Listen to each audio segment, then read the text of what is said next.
Double taxation relief का question है।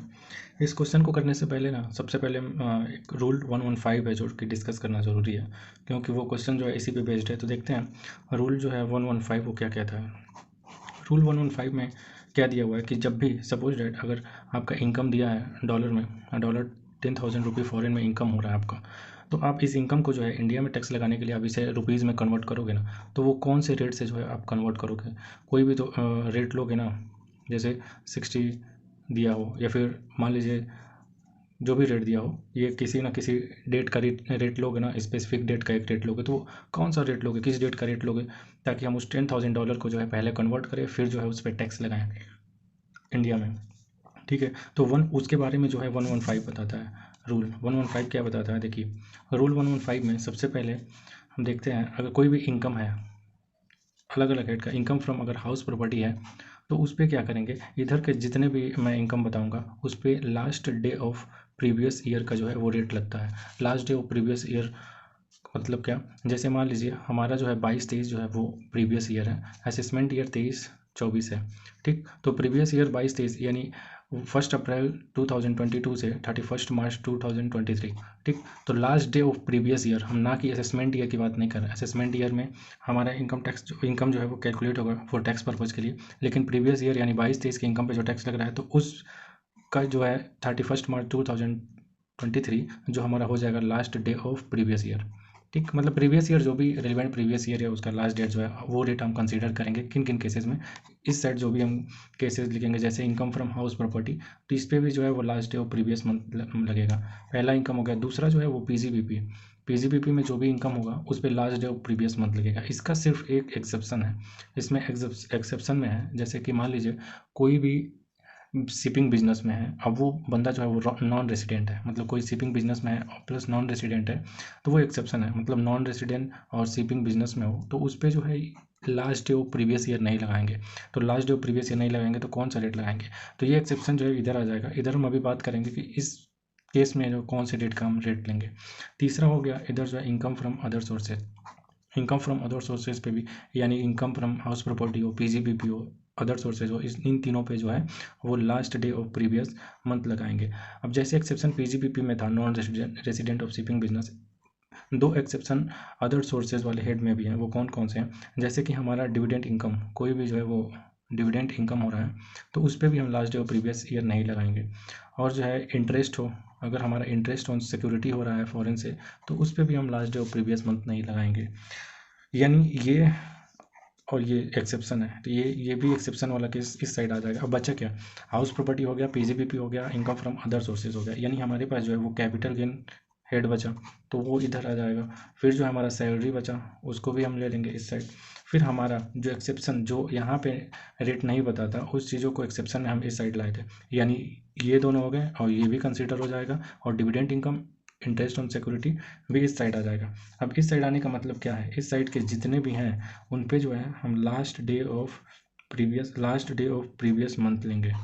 ठीक, last day of previous month क्या मतलब, जैसे मान लीजिए हमने कहा था यहाँ डिविडेंड जो एक्सेप्शंस में, सपोज डेट हमें मई मंथ में जो है हमें डिविडेंड रिसीव हुआ। ठीक, मई मंथ में हमें डिविडेंड रिसीव हुआ, तो मई से पहले अप्रैल यानी last day of previous month अप्रैल हुआ, प्रीवियस मंथ का लास्ट डे क्या हुआ, ये जो भी प्रीवियस मंथ का लास्ट डे है उसे हम कंसीडर कर लेंगे, यानी 30 अप्रैल जो है उसे हम कंसीडर करेंगे लास्ट डे के लिए।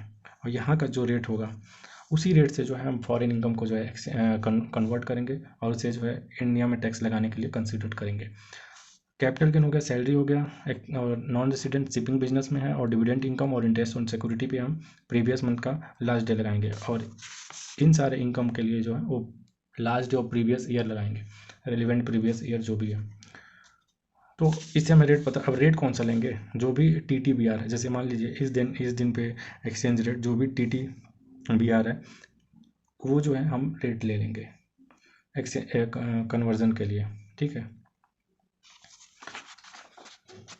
अब आगे जो है इसी रूल पे जो बेस्ट क्वेश्चन है जिसको लगाने के लिए हमने देखा था उस क्वेश्चन को देख लेते हैं। इस क्वेश्चन को देखने से पहले कुछ और चीज़ें थी जो है हम आपसे डिस्कस कर लेते हैं। जैसे देखिए मान लीजिए एक बंदा है, ठीक है, जो कि इंडिया में आया 10/1/22 को, ठीक है, यानी 10 जनवरी 2022 को इंडिया में आया और फिर जो है 31 जनवरी 2023 को वो इंडिया से बाहर चला गया। यानी अगर हमें कंसिडर करना हो कि 22-23 में वो बंदा कितने दिन रहा, ये हम डेज़ क्यों कैलकुलेट कर रहे हैं ताकि हम निकाल सकें कि क्या वो रेसिडेंट है, ऑर्डिनरी रेसिडेंट है या सिर्फ रेसिडेंट है, नॉट ऑर्डिनरी रेसिडेंट है, ठीक है। तो ये हमें क्यों ज़रूरत पड़ती है, क्योंकि जब भी हम इंडिया में टैक्स लगाते हैं किसी फॉरेन कंट्री के इनकम पे जो भी हम टैक्स लगाते हैं, तो सबसे पहले हम ग्लोबली इनकम तभी कंसिडर करते हैं जब वो बंदा जो है रेसिडेंट प्लस ऑर्डिनरी रेसिडेंट हो, ठीक है। रेसिडेंट ऑर्डिनरी, अगर ऑर्डिनरी रेसिडेंट ना रहा तो वो जो है ग्लोबल इनकम पे टैक्स नहीं लगता। सिर्फ और सिर्फ अगर सपोज कोई रेसिडेंट है और नॉट ऑर्डिनरी रेसिडेंट है तो उसका इंडिया में कौन से इनकम टैक्सेबल होंगे, जैसे इनकम एक्रू अराइज और रिसीव इन इंडिया हो, या फिर कोई भी इंडिया में जो है उसने बिजनेस सेटअप कर रखा हो, ठीक है, अपना कोई प्रोफेशन हो उस पे लगाएंगे, या फिर इंडिया से कोई कंट्रोल करने वाला बिजनेस वो चला रहा हो तो उस बिजनेस से हुए इनकम पे जो है हम टैक्स लगाएंगे, ठीक। तो अगर हमें ऑर्डिनरी रेसिडेंट है कि नहीं है ये जानने के लिए हमें कंडीशन पता होना चाहिए ना। तो सबसे आपको पता होगा 2 कंडीशंस होते हैं। सबसे पहले तो उस प्रीवियस ईयर में जो है वो 182 डेज से ज़्यादा रहा हो, 182 डेज और मोर रहा हो प्रीवियस ईयर में, और प्लस उसके साथ साथ 2 कंडीशन जो है वो फुलफिल कर रहा हो कोई, जैसे लास्ट जो भी हम प्रीवियस ईयर देख रहे हैं वहाँ से लास्ट जो है 7 ईयर में 730 डेज रहा हो, या फिर लास्ट जो है वो 10 ईयर में 2 बार जो है वो रेसिडेंट, टू ईयर जो है वो रेसिडेंट रहा हो, 2 ईयर रेसिडेंट रहा हो तो वो हो जाएगा रेसिडेंट प्लस ऑर्डिनरी रेसिडेंट। अगर रेसिडेंट और ऑर्डिनरी रेसिडेंट हो गया तो हम उसके ग्लोबली इनकम पे जो है टैक्स लगा देंगे। फिर हम ये नहीं देखेंगे कि सिर्फ उसी इनकम पे लगाना है हमें टैक्स जो इंडिया में एक्रू अराइज और रिसीव हो रहा हो। इस कंडीशन को फिर देखने की ज़रूरत नहीं है। इस कंडीशन को तभी देखेंगे जबकि वो रेसिडेंट हो और ऑर्डिनरी रेसिडेंट नहीं हो। अब वो कंडीशन हमने देख लिया कि कब जो है रेसिडेंट प्लस ऑर्डिनरी रेसिडेंट होगा और कब resident plus not ordinary resident होगा। तो अगर नॉट ऑर्डिनरी रेसिडेंट है तो इन केसेस में अगर फॉल कर रहा है तो फिर इसका जो है वो इनकम फॉरेन की जो है उससे इंडिया में हम टैक्स लगाएंगे। रूल 115 और ये जो चीज़ें हमने डिस्कस किया इस बेस पे जो है एक क्वेश्चन देखते हैं, ठीक है।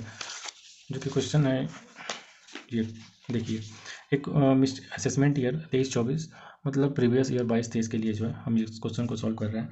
मिस्टर चेतन है जो कि इंडियन सिटीजन है, उनका एज जो है 51 ईयर है, मतलब ये नॉर्मल टैक्स स्लैब में फॉल करेंगे, ठीक है। यानी इनको बेसिक एग्जम्पशन लिमिट कितना मिलेगा, 2,50,000 रुपये। ये क्या करते हैं, ये इंडिया के सिटीजन है, इंडिया में रहते थे। ये 1 अप्रैल 2018 को जो है वो इंडिया छोड़ के चले गए, ठीक। 1 अप्रैल 2018 को इंडिया छोड़ के इन्होंने जो है वो टेक ऑफ ले लिया। फिर जो है 1 अप्रैल ये जो है इंडिया में आए 1/6/22 को, मतलब 1/6/22 को इंडिया में आए और हम जो है वो इनकम कैलकुलेट कर रहे हैं फॉर द प्रीवियस ईयर 22-23 के लिए। तो अगर इनको देखें तो 22-23 में यानी 1 अप्रैल 22 से लेके 31 मार्च 23 तक ये इंडिया में कितने दिन रहे। तो ये अगर 1/6/22 को आए तो टोटल 10 मंथ जो है ये इंडिया में रहे हैं, मतलब ठीक है। तो 10 मंथ अगर इंडिया में रहे हैं यानी ये प्रीवियस ईयर में देखें, रेलिवेंट प्रीवियस ईयर में जिसके लिए हम इनका इनकम कैलकुलेट कर रहे हैं उस रेलिवेंट प्रीवियस ईयर में 10 मंथ रहे, यानी ये लगभग रफली कहो तो 300 दिन के आसपास रहे हैं, ठीक है। यानी ये तो फिक्स हो गया ना कि 182 डेज से जो है ये ज़्यादा रह रहे हैं। अब देखेंगे कि बाकी जो रेसिडेंट तो ये बन गए, अब ऑर्डिनरी रेसिडेंट है कि नहीं इसके लिए हम जो कंडीशन है वो देखते हैं। जैसे मान लीजिए प्रीवियस 10 ईयर्स में, यानी अगर देखें ये इंडिया छोड़ के गए थे 1/4/18 को, ठीक। तो अगर हम देखते हैं 1/4/18 के बाद जो है ये जब 1/6/22 को आए तो लगभग जो है 4 साल तो ये जैसे 18-19, 19-20, 20-21 और 21-22 ये 4 साल तो इंडिया में रहे नहीं, लेकिन 4 साल से पहले तो इंडिया में रह रहे थे ना ये। तो अगर हम देखें प्रीवियस 10 ईयर में तो जाहिर सी बात है इस 4 ईयर्स में तो वो नहीं रहे रेसिडेंट, ठीक है, कोई बात नहीं। लेकिन इससे पहले मतलब यहाँ से पहले तो ये हमेशा ही इंडिया में रहे, यानी 2 ईयर्स में तो ये रेसिडेंट रहे बने ही। इस 4 साल में नहीं हुए, लेकिन हमें तो टोटल 10 साल में देखना है, प्रीवियस 10 साल में जो है 2 ईयर रेसिडेंट होने चाहिए। तो ठीक है 4 साल में ये नहीं रहे कोई बात नहीं, लेकिन 4 साल से पहले तो ये इंडिया में ही रहते थे ना, तो पूरे 10 साल में 2 साल तो रेसिडेंट हो ही गए, तो कंडीशन फुलफिल हो गया। या फिर देखिए प्रीवियस 7 ईयर में जो है वो 730 डे और मोर रहे हो, ठीक। तो इस लास्ट प्रीवियस 7 ईयर की बात कर रहे हैं ना, प्रीसीडिंग 7 ईयर, तो उसमें लास्ट जो है 4 ईयर में ये नहीं रहे कोई बात नहीं, लेकिन इसके बाद भी तो हमारे पास 3 साल बचता है, तो ये 3 ईयर तो पूरे के पूरे रहे, तो 730 डेज तो ये रहे 365, 365, 365। अगर कोई लीप ईयर आता है तो 366 जो भी है, ठीक है। तो अगर वो देखें तो 730 डेज तो ये रहे हैं, यानी ये भी कंडीशन फुलफिल कर रहा है। तो ये रेसिडेंट और ऑर्डिनरी रेसिडेंट दोनों होगा, यानी इनकी ग्लोबल इनकम जो है वो चार्जेबल होगा, इनका ग्लोबल इनकम चार्जेबल होगा।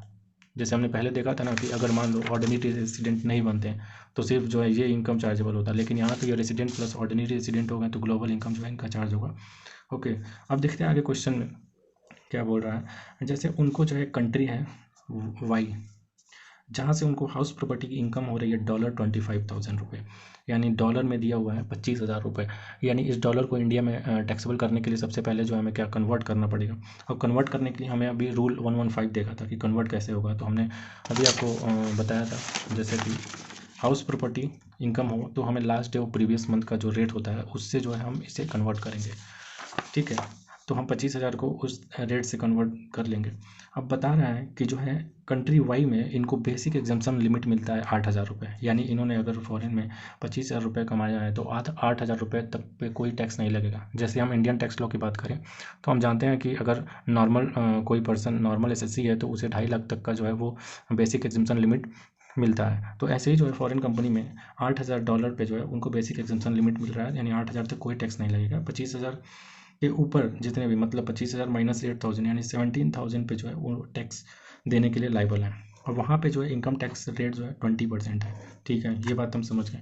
फिर इंडिया में जो है वो पीजीबीपी का इनकम उनको हो रहा है ₹5 लाख, ठीक है। ₹5 लाख का पीजीबीपी से उनको इनकम है, ओके, इसमें भी कोई दिक्कत नहीं है। फिर डिविडेंड रिसीव्ड हो रहा है।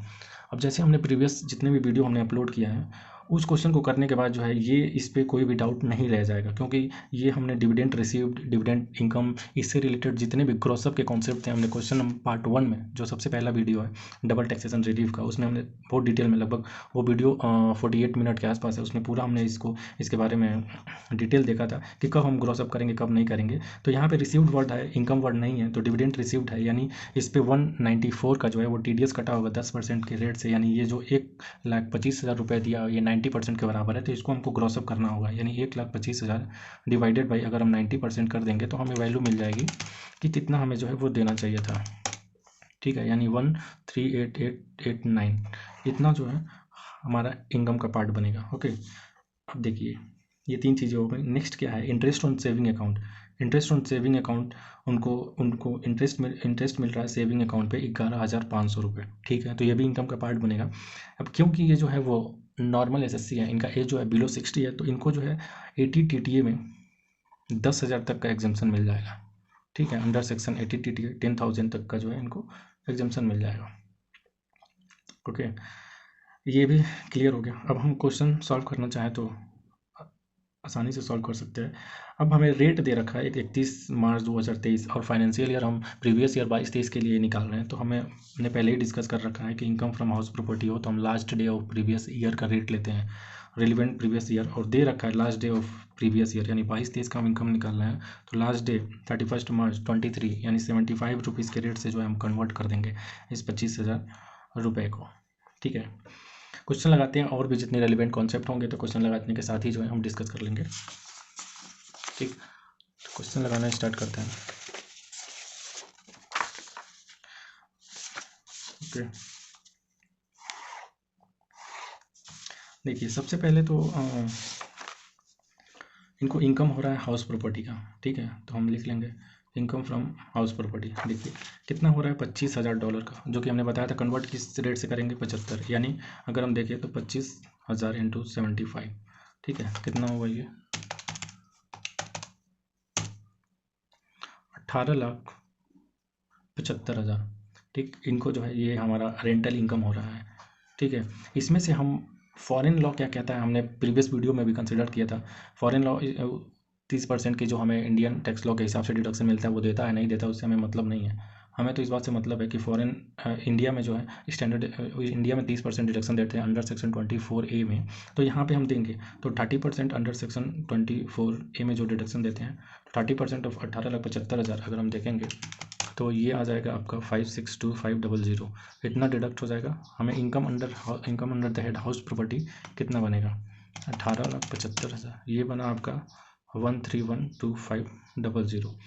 इतना जो है वो पार्ट बना इनकम का, नेट टैक्सेबल इनकम का जो है वो पार्ट बना, ठीक है। और इसी वैल्यू को हम कंसीडर भी करेंगे रिलीफ निकालते टाइम अंडर सेक्शन 91, क्योंकि रिलीफ में हम डबल टैक्स इनकम उसी को मानते हैं जो हमारे नेट टैक्सेबल इनकम का पार्ट बनता है। तो यहाँ पे नेट टैक्सेबल इनकम का पार्ट जो है 13,12,500 बना, तो इसी इनकम को हम रिलीफ निकालते टाइम भी जो है वो कंसीडर करेंगे। रिलीफ के जितने भी कॉन्सेप्ट हमने प्रीवियस वीडियो में डिस्कस कर रखा है, यहाँ पे हम सिर्फ इस क्वेश्चन को जो है वो सॉल्व करने के पर्पज से कर रहे हैं। फिर देखिए ये हाउस प्रॉपर्टी हो गया, ठीक है। फिर income under the head PGBP हुआ, यानी इनकम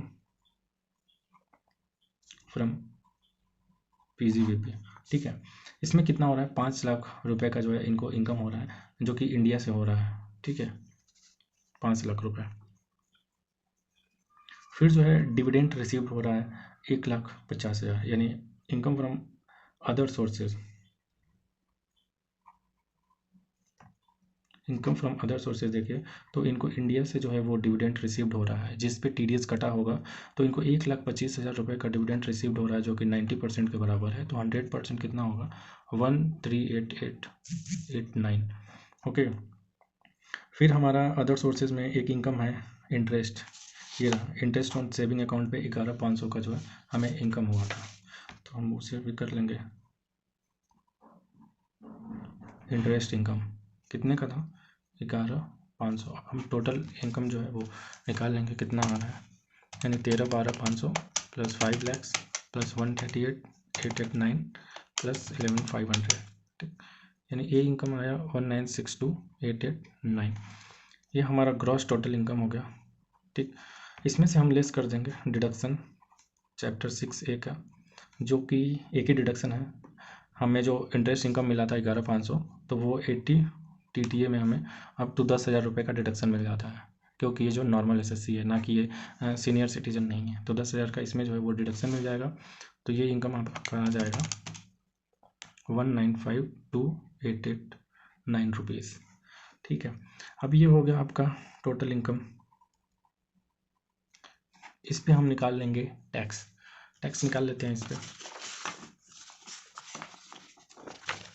तो देखिए सीधे सीधे अगर हम देखें तो 10 लाख तक के इनकम पे जो है अगर नॉर्मल SSC है तो 1,12,500 हमारा टैक्स आ जाएगा, मतलब 2.5 लाख नील, फिर नेक्स्ट 2.5 लाख पे 12,500, फिर नेक्स्ट 5 लाख पे 20% के हिसाब से 1 लाख, 1,12,500, और बचे हुए इनकम कितना है, यानी 10 लाख तक टैक्स लगा दिया, यानी 9,52,889, यानी 9,52,889 पे अगर हम निकाल ले 30% के रेट से, तो आ जाएगा आपका 285867, ठीक। इसमें आप ये 1,12,500 था, इसमें आप 1,12,500 प्लस कर दीजिए, ये आ गया आपका 398367 प्लस हेल्थ एंड एजुकेशन से 4% के रेट से इसमें ऐड करिए, तो ये आ जाएगा आपका 414,302, ओके। इतना आपका जो है वो टैक्स लाइबिलिटी आ गया, ठीक। टैक्स लाइबिलिटी इतना आ गया। इसमें हमें अंडर सेक्शन 91 का जो है वो रिलीफ मिल जाएगा। अब 91 का रिलीफ निकालने के लिए यहाँ पे एक बात जो है ध्यान देने वाली बात है, हम जब भी रिलीफ निकालते हैं तो एवरेज टैक्स रेट लेते हैं इंडिया का, और एवरेज टैक्स रेट जो है हम निकालते हैं फॉरेन कंट्री में हमें कितना लगा, उन दोनों में जो लोअर होता है उस रेट को हम डबल टैक्स इनकम पे जो है अप्लाई करते हैं, तो हमें रिलीफ मिल जाता है। अगर हम एवरेज टैक्स रेट जो है इंडिया में निकालें तो कितना आया, 414,302, ठीक। डिवाइडेड हमारा इनकम कितना था, नेट चार्जेबल इनकम 19,52,889, ओके। तो हम 19,52,889